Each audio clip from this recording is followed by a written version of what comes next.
Assalamualaikum warahmatullahi wabarakatuh. Saudara-saudara, para pemilik negara ini yang bertempat tinggal di tepi pantai, di tepi perbatasan negara, di tepi hutan, di kaki gunung, di pedesaan, di perkampungan kumuh kota, di perkampungan, di kota-kota Indonesia, dari kota Sabang sampai kota Merauke, dan para TKI di luar negeri. Salam 3 pilar BPU, Bhinneka Tunggal Ika, Pancasila, Undang-Undang Dasar 45. Saudara-saudara, setiga pilar BPU, nama saya Yan Inar Soyo Adi. Panggilannya Ian Isa. Isa itu Inar Soyo Adi.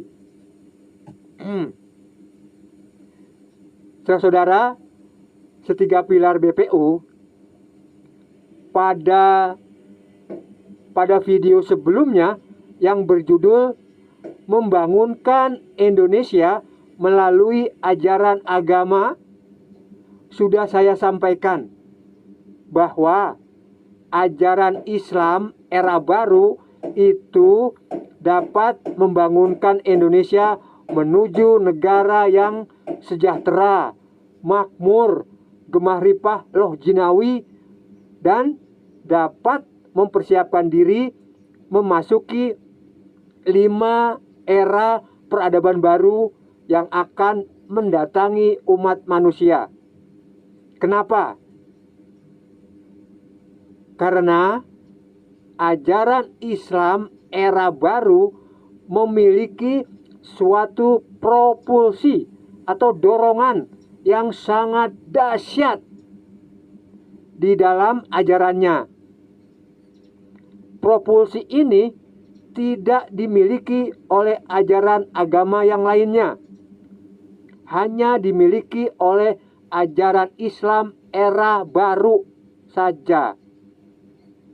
Sedangkan ajaran Islam era lama selain tidak bisa kita gunakan untuk membangunkan Indonesia menuju negara sejahtera, makmur, gemah ripah loh jinawi, juga ajaran Islam era lama ini menjadi gangguan yang sangat serius dalam kehidupan berbangsa dan bernegara.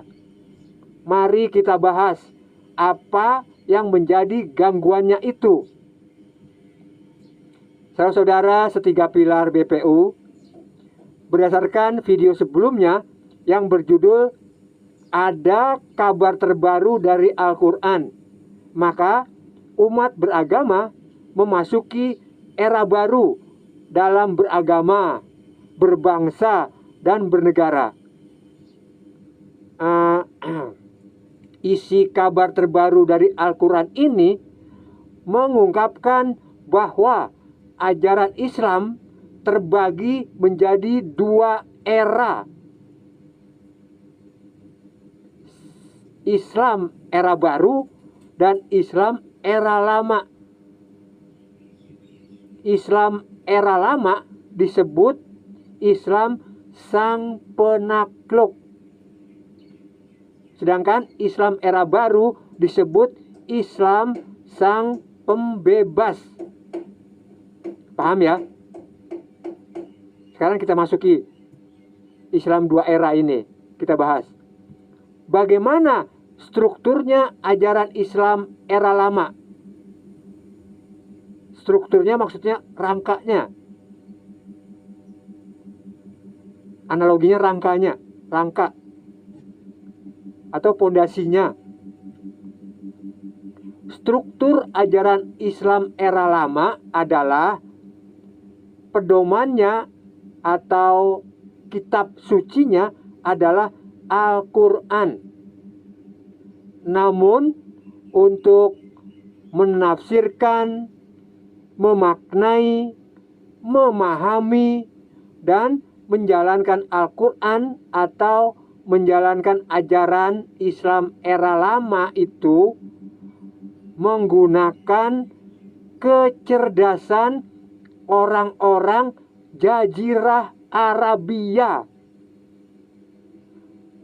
Kecerdasan orang-orang atau bangsa Jazirah Arabia ini sudah menghasilkan karya kurang lebih 50 macam jenis tafsir Al-Quran, seperti tafsir Tabari, tafsir Qurtubi, tafsir Jalalain, tafsir Al-Quran Ibnu Katsir, Ibnu Taimiyah, dan seterusnya, sampai 50 orang itu.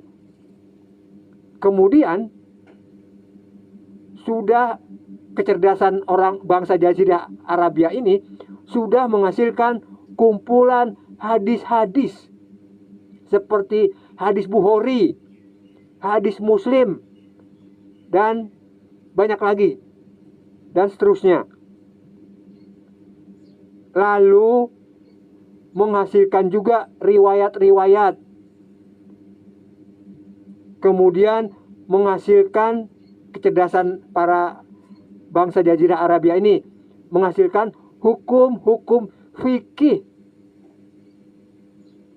Selanjutnya sudah menghasilkan pemikiran-pemikiran tentang tauhid, akidah, dan seterusnya. Semua hasil karya cipta dari kecerdasan atau semua hasil karya cipta dari akal pikirannya orang-orang atau bangsa Jazirah Arabia ini sangat dihormati dan dimuliakan oleh umat Islam era lama. Semua hasil karya cipta tersebut digunakan untuk menjalankan ajaran Islam era lama, ya kan? Contoh soal fikih, karya cipta tentang fikih kita gunakan bukan? Oleh Islam era lama, dan seterusnya. Saudara, setiga pilar BPU, kecerdasan itu dasarnya adalah penggunaan akal pikiran.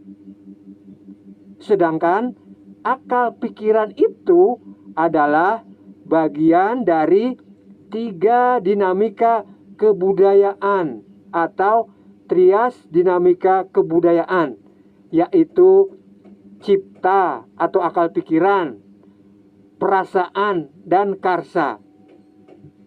Jadi kesimpulannya adalah Islam era lama dalam menjalankan Al-Quran atau menjalankan ajaran-ajarannya menggunakan kebudayaan bangsa Jazirah Arabia atau menggunakan akal pikirannya bangsa Jazirah Arabia.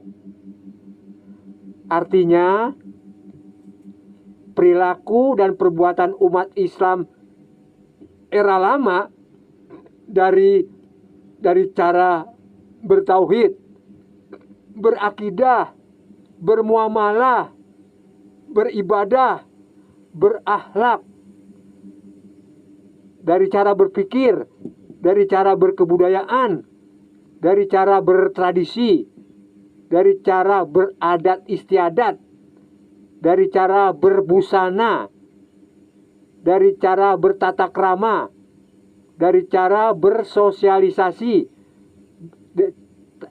dari cara berekonomi, berpolitik, dari cara berpolitik, dan dari cara berbangsa dan bernegara. Semua perilaku dan perbuatan tersebut menggunakan kebudayaan bangsa Jazirah Arabia atau menggunakan akal pikirannya bangsa Jazirah Arabia secara totalitas. Artinya totalitas itu sangat menghayati. Menghayati berarti kita membuang segala kebiasaan-kebiasaan kita yang kita miliki. Itu menghayati. Inilah dasarnya kenapa ajaran Islam era lama selain tidak bisa kita gunakan untuk membangunkan Indonesia, juga ajaran Islam era lama menjadi gangguan yang sangat serius dalam kehidupan berbangsa dan bernegara. Para pemilik negara ini sudah mulai pada bangun dari tidurnya, namun belum semuanya.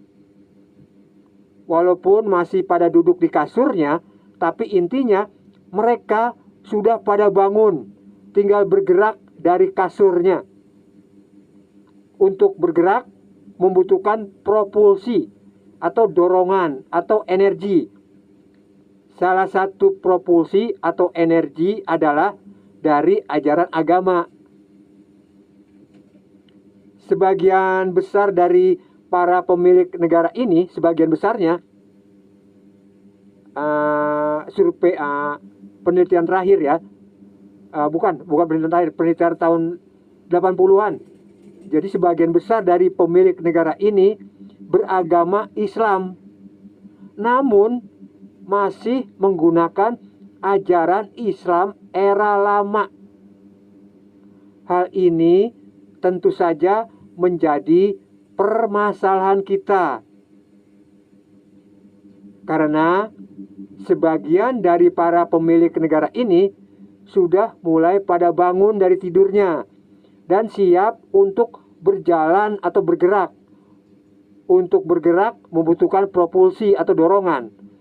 Salah satu propulsi yang dapat kita ambil adalah dari ajaran Islam era baru, bukan dari ajaran Islam era lama.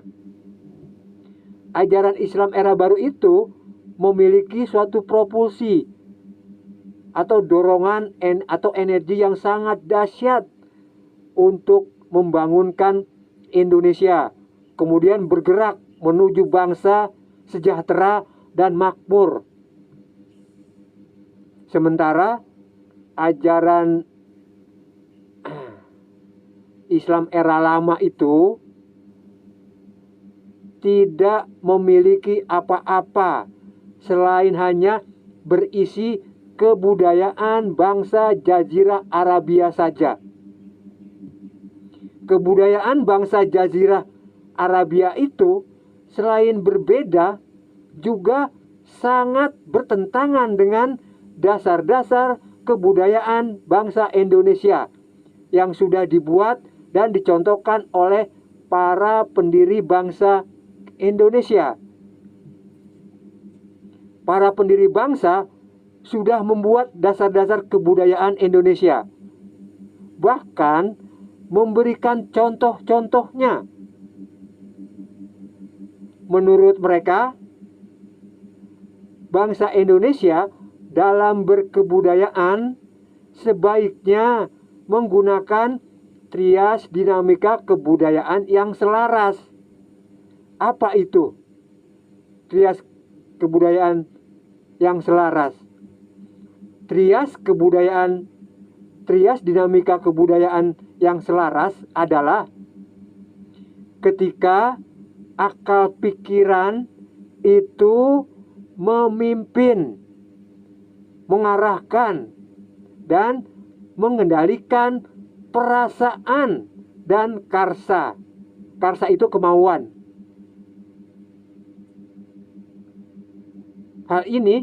Tiga hal ini sudah dicontohkan oleh para pendiri bangsa, antara lain oleh Tan Malaka, Muhammad Hatta, Cipto Mangunkusumo, dan seterusnya, para pendiri bangsa. Trias dinamika kebudayaan yang selaras menghasilkan suatu karya cipta tentang kebutuhan kehidupan, yaitu ilmu pengetahuan, teknologi, etika, seni, peradaban, kesejahteraan, kemakmuran, dan seterusnya. Semua hasil karya cipta dari trias dinamika kebudayaan yang selaras ini bersifat tidak statis. Ia bergerak, ia berubah. Berubahnya bukan mengikuti waktu atau mengikuti zaman. Berubahnya karena mengikuti tekanan atau aturan dari hukum alam. Hukum alam berdiri di atas 3 hukum dasar.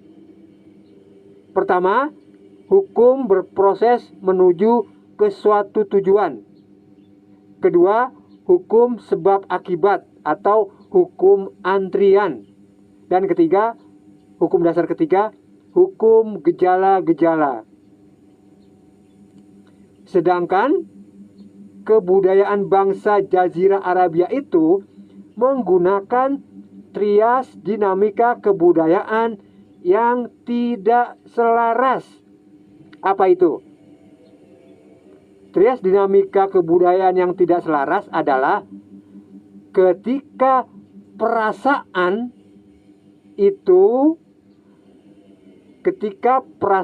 dan karsa itu memimpin, mengarahkan, dan mengendalikan akal pikiran.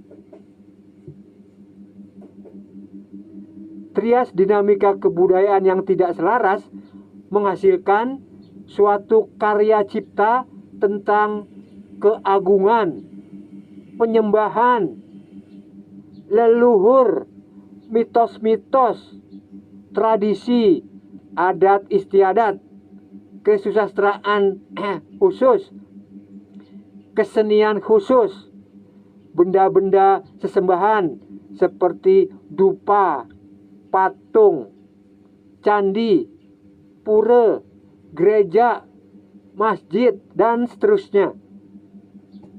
Semua hasil karya cipta dari trias dinamika kebudayaan yang tidak selaras bersifat statis, tidak bergerak, tidak berubah. Seperti burung membuat sarangnya atau lebah, tawon membuat rumahnya. Dari dahulu bentuknya seperti itu, tidak berubah sampai sekarang. Ya kan? Semua hasil karya cipta dari trias dinamika kebudayaan yang tidak selaras tidak mengikuti hukum alam. Kecenderungannya melawan hukum alam. Siapa yang menciptakan hukum alam? Yang Maha Pencipta bukan? Yang Maha Kuasa bukan?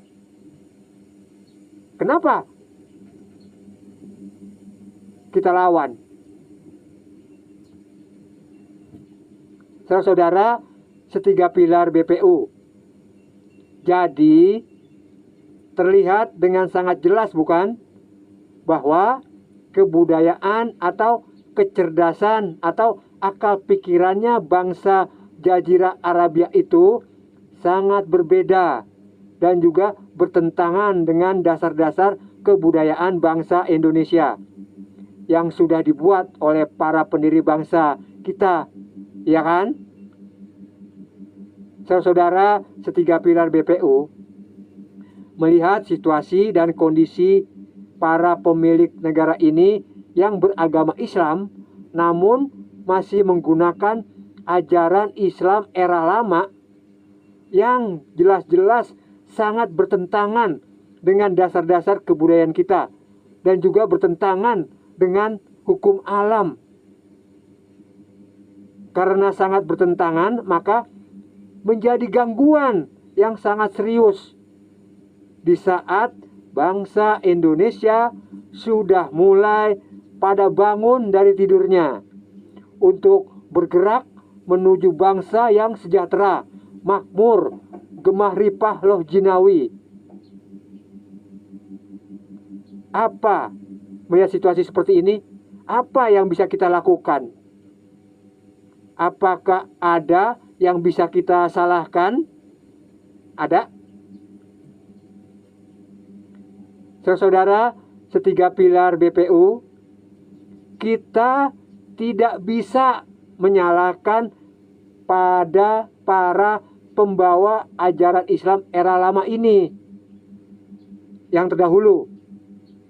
Kita tidak bisa menyalahkan Kiai Haji Hashim Asy'ari dan Kiai Haji Ahmad Dahlan sebagai pembawa ajaran Islam era lama, karena mereka berdua tidak mengetahui ajaran yang dibawanya itu menjadi bermasalah sekarang ini.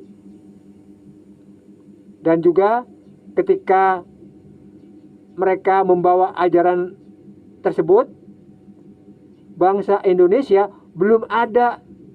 Yang ada adalah Hindia Belanda. Walaupun mereka berdua tidak bisa disalahkan, namun mereka bisa kita mintai pertanggungjawaban atas perbuatannya tersebut. Karena mereka berdua sudah tidak ada, maka kita bisa minta pertanggungjawabannya pada para pengikutnya yang pada membuat organisasi massa, yaitu atau disingkat Ormas, yaitu Nahdlatul Ulama atau NU dan Muhammadiyah. Bagaimana caranya minta pertanggungjawaban pada mereka? Dengan cara kita sarankan untuk mempelajari ajaran Islam era baru, dengan tujuan agar umat Islam era lama mengetahui bahwa ajaran Islam era baru dapat membangunkan bangsa Indonesia menuju bangsa sejahtera dan makmur, dan juga agar umat Islam era lama dapat menjalani kehidupan berbangsa dan bernegara mulai sekarang menggunakan kebudayaan bangsa Indonesia, bukan menggunakan kebudayaan bangsa Jazirah Arabia. Jika saran ini dipelajari dengan serius, maka alam semesta akan membantu dalam mempelajari apa itu ajaran Islam era baru. Saudara, setiga pilar BPU, apa itu Islam era baru atau Islam sang pembebas? Bagaimana strukturnya? Struktur ajaran Islam era baru, susunannya adalah sebagai pedomannya atau kitab sucinya adalah Al-Quran. Landasan atau dasarnya untuk menafsirkan, memaknai, memahami, dan menjalankan Al-Quran atau menjalankan ajaran Islam era baru adalah menggunakan kecerdasan atau menggunakan akal pikirannya Allah. Bagaimana itu kecerdasan Allah? Atau bagaimana itu akal pikirannya Allah? Pada video sebelumnya yang berjudul Ada Kabar Terbaru dari Al-Quran, maka umat beragama memasuki era baru beragama, berbangsa dan bernegara. Dinyatakan dalam video itu, ternyata kecerdasan Allah atau akal pikirannya Allah adalah berfilsafat. Dalam Al-Quran, dalam ayat Al-Quran dinyatakan Allah bukan saja memerintahkan, bahkan memberikan contoh berfilsafat. Jadi, dengan menggunakan kecerdasan Allah, ayat-ayat Al-Quran dapat ditafsirkan dengan jaminan hasil, dengan dijamin 100% akurat, tepat, presisi. Tidak ada penafsiran yang dualisme. Tidak ada lagi penafsiran yang berbagai macam. Untuk mengetahui bagaimana caranya menggunakan kecerdasan Allah atau menggunakan akal pikirannya Allah untuk menafsirkan Al-Quran, dapat disaksikan pada video sebelumnya yang berjudul Proklamasi. Kami bukan saja memerintahkan, bahkan memberikan contoh berfilsafat. Saudara, setiga pilar BPU, inilah propulsi atau dorongan energi yang dimiliki ajaran Islam era baru. Dengan propulsi ini, Islam era baru dapat membangunkan bangsa Indonesia menuju bangsa yang sejahtera, makmur, dan maju. Dengan menggunakan kecerdasan Allah atau berfilsafat dalam kehidupan sehari-hari, dalam berbangsa dan bernegara, mudah-mudahan bangsa Indonesia dapat lulus ujian untuk menjadi bangsa pilihan berikutnya. Untuk memasuki 5 era peradaban baru, alam semesta membutuhkan 5 bangsa pilihan. Baru ada 1 bangsa pilihan. Saudara-saudara setiga pilar BPU, sebagai penutup, saya sarankan Isa Titah EGP gitu. Isa Titah itu singkatan dari ikutilah ijtihad saya. Andaikan tidak, ya tidak apa-apa. EGP gitu. Salam 3 pilar BPU. Bhinneka Tunggal Ika, Pancasila, Undang-Undang Dasar 45.